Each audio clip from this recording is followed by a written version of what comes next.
Welcome to July and another episode of Classroom Pizza. This month, we're going to talk about alternative options for using your pizza dough. First up, we are talking calzones.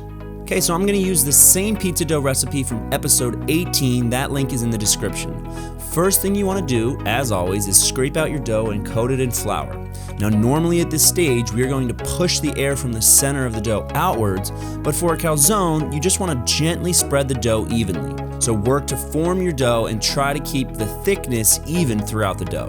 You're going to coat only about 1/2 of the dough in sauce, but you're going to leave about 1.5 inches of space on the perimeter of the dough.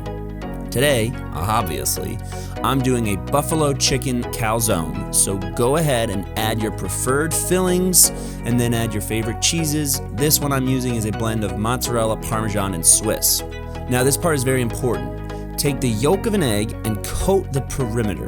This will help with the seal of the calzone.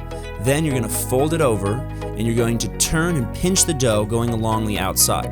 I like to do this twice for a guaranteed seal and I like the look of it. Then we're going to coat the outside in our egg wash as well, which will give it that nice brown finish. I like to top with some extra Parmesan cheese, or you can add parsley flakes or a little bit of garlic powder if you're feeling crazy.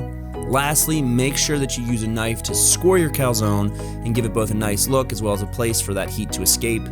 You're going to put this in the oven at 475 for about 12 to 15 minutes, and there you have it, Buffalo Chicken Calzone.